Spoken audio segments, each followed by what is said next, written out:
तमाम अहलियान हैदराबाद को और तेलंगाना के अवाम को और उन तमाम लोगों को जो हमारी तारीख़ को और तारीख़ी इमारतों को बचाना चाहते हैं और अपनी तारीख़ को ज़िंदा रखना चाहते हैं, उनके लिए खुशखबरी दे रहा हूँ कि अल्हम्दुलिल्लाह मजलिस इत्तेहादुल मुस्लिमीन की नुमाइंदगी पर हैदराबाद पार्लिमानी हलक़े में चारमीनार असम्बली हलक़े में खुर्शीद की ड्योढ़ी जो 140 साल पुरानी ड्योढ़ी है और एक हेरिटेज मॉन्यूमेंट है और बरसों से अवाम का ये इसरार था, मुतालबा था कि इस तारीख़ी इमारत को असर नौ इसको रिनोवेट किया जाए, इसको बचाया जाए। तो अल्हम्दुलिल्लाह आज मजलिस की नुमाइंदगी पर यहाँ पर खुर्शीद की ड्योढ़ी के रिनोवेशन का काम आप देख रहे हैं, वो ज़ेर दौरान है और क़रीब 12 करोड़ की लागत से ये काम किया जा रहा है। मैं शुक्रगुज़ार हूँ सवानी हेरिटेज कंजर्वेशन प्राइवेट लिमिटेड का कि उनको ये काम दिया गया है और मुझे यकीन है कि इंशाअल्लाह 1 साल के अंदर ये बिल्डिंग की जो ओरिजिनल खूबसूरती थी या उसके जो जो जो उसकी जो खूबसूरती थी इंशाअल्लाह ताला उसको बहाल करने की कोशिश की जा रही है। और अभी हमको ये बताया गया कि इसमें जो मटेरियल इस्तेमाल होगा वही मटेरियल गच्ची इस्तेमाल की जा रही है जो इसकी इमारत में तामीर के खुद शुरू किया गया था। तो अल्हम्दुलिल्लाह मुझे उम्मीद है कि 1 साल भर के अंदर खुर्शीद की ड्योढ़ी का ये रिनोवेशन का काम मुकम्मल हो जाएगा। इसका आर्किटेक्चरल स्टाइल ये बताया गया है कि ये इंडो यूरोपियन आर्किटेक्चरल स्टाइल है, ग्रेड 2B हेरिटेज में है और इसको डिज़ाइन किया था नवाब खुर्शीद बहादुर के दादा ने, जो शमसुल उमरा अमीर कबीर के नाम से मशहूर है, और इसको मुकम्मल किया रशीदुद्दीन खां साहब ने 19वीं सदी में।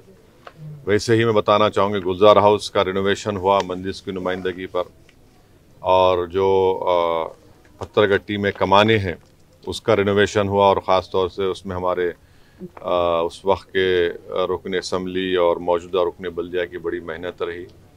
ये रिनोवेशन का काम वहाँ पर हुआ है और अभी इंशाअल्लाह ताला आप देख रहे हैं सरदार महल का भी रिनोवेशन चल रहा है और पिछले 4-5 दिन पहले नए कमिश्नर बल्दिया के साथ मैंने दौरा भी किया था।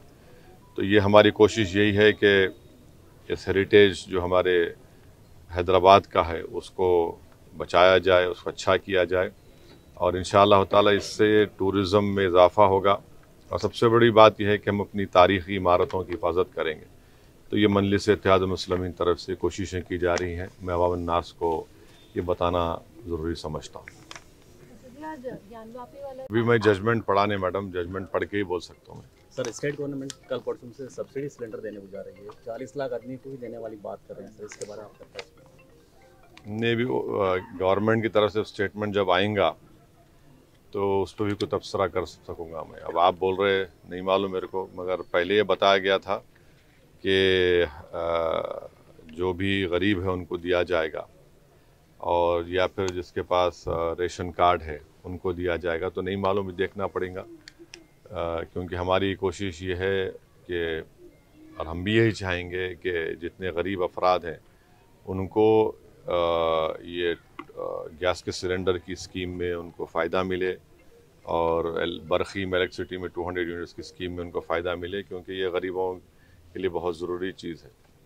असली कल आपने जलसे में असम वाले मुद्दे पर आपने बात की थी, उसमें कई लोगों का ये भी कहना था कि इसमें कहीं ना कहीं वोट बैंक के लिए बात की जा रही है, महिलाओं के वोटर्स जो मुस्लिम वोटर्स हैं उनको लेकर आप टारगेट करके बात कर रहे हैं। ऐसा है ना कि जब हम सच्चाई को बयान करते हैं तो वोट बैंक हो जाता है और नरेंद्र मोदी जो पिछले 10 साल से कर रहे मेजॉरिटी कम्युनिटी का वोट लेने के लिए, तो उसकी कोई बात नहीं करते।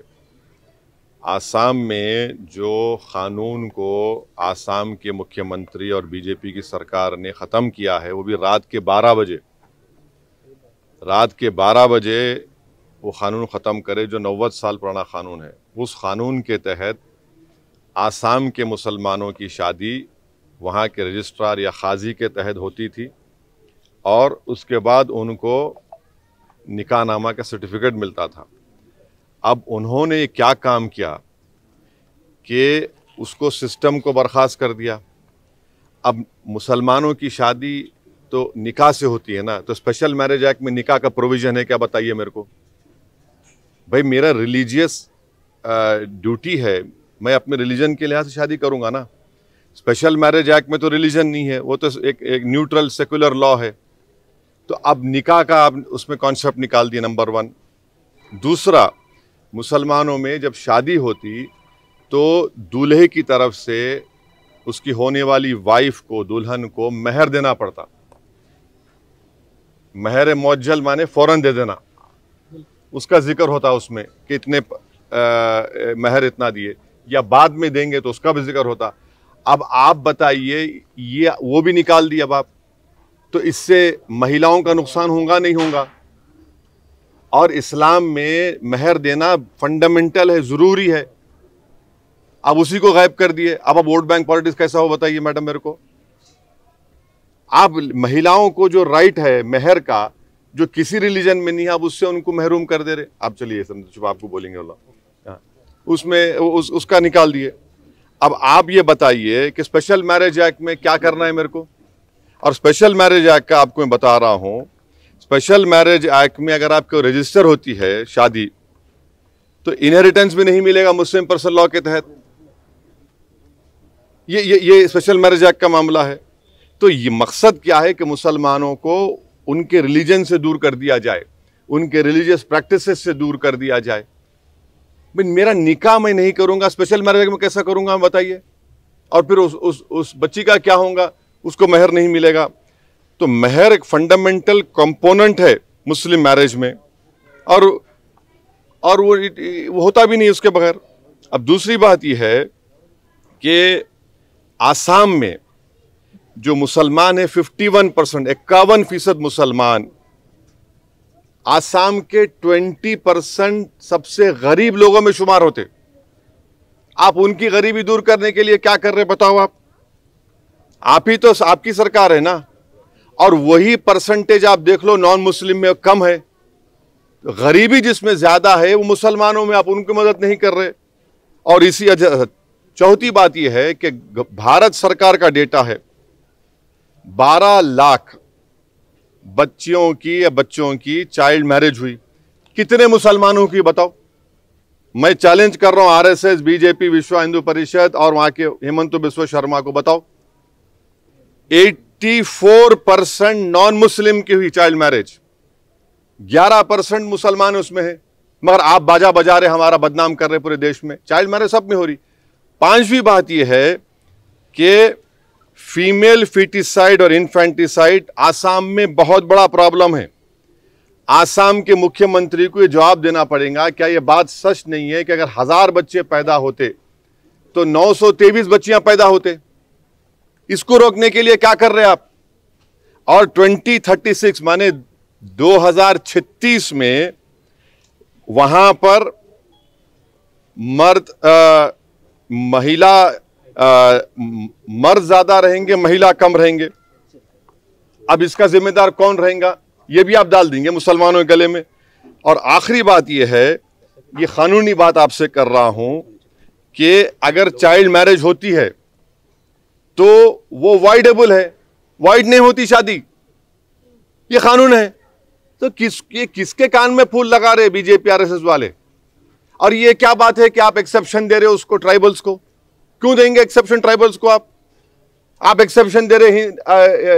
अच्छा, स्पेशल मैरिज एक्ट में भी, हिंदू मैरिज एक्ट में एक्सेप्शन है, स्पेशल मैरिज एक्ट में एक्सेप्शन है। तो मकसद एक ही है कि आसाम के मुसलमानों का रिलीजियस कैरेक्टर खत्म कर दिया जाए। अब कैसे शादी होंगी बताइए, निकाह नहीं होगा, कैसे शादी करना। स्पेशल मैरिज एक्ट में निकाह होता क्या, स्पेशल मैरिज एक्ट में महर मिलता क्या लेडीज को। तो ये मकसद उनका यही है, ये इनकी नफरत है, इनका काम यह। और आसाम के मुख्यमंत्री ज्यादा हैदराबाद को आ रहे, तेलंगाना को आ रहे। अरे पहले अपने स्टेट में आप supreme court monitored NPR NRC को एक्सेप्ट क्यों नहीं कर रहे आप, उसको एक्सेप्ट करो आप। ये है। क्या आप न्यायिक तौर पर इस पर लड़ने की देख रहे हैं? अभी तो आप मेरा रिएक्शन पूछे, रिएक्शन दे दिया। अब आगे क्या करना है वो आसाम की जनता करेगी। हमको जो करना है करेंगे, नहीं करेंगे। मगर आपका सवाल का भी जवाब दिया हूं मैं। अच्छा, एक सवाल आखिरी है कि जिस तरीके से अलग अलग स्टेट्स में जो है इस तरीके के फैसले लिए जा रहे हैं, उसको आप कैसे देख रहे हैं? देखिए, उत्तराखंड में यूसीसी लेकर आए, उसमें भी क्या कर दिए, एक्सेप्शन दे दिए, ट्राइबल्स को अप्लाई नहीं होगा। हिंदू मैरिज एक्ट के एक्सेप्शन वो अप्लाई करेंगे, हिंदू एडॉप्शन एक्ट के एक्सेप्शन। तो भाई जब एक्सेप्शन दे रहे तो यूनिफॉर्म कहां है? वो आप सिर्फ मुसलमानों को उनका रिलीजियस कैरेक्टर छीनना चाह रहे, मेरी मजहबी शनाख्त को खत्म करना चाह रहे आप। ये कैसे होगा बताइए आप? अरे अच्छा, उस उत्तराखंड के कानून में अब आप ये बोल रहे कि अगर इस्लाम में यह है कि अगर कोई औरत विडो हो जाती है उनके शौहर के इंतकाल के बाद, तो इद्दत के दिन रहते 4 महीने, आप बोल रहे वो भी अप्लाई नहीं होगा क्या? जबरदस्ती की शादी कर देंगे उसकी? आप करना क्या चाह रहे? आपकी नफरत है ये, नफरत है ये। अच्छा, राइट, लिव इन रिलेशनशिप है, रजिस्टर करना, प्राइवेसी का जजमेंट क्या होगा फिर पुट्टू स्वामी का? तो ये सब चीजें हो रही है।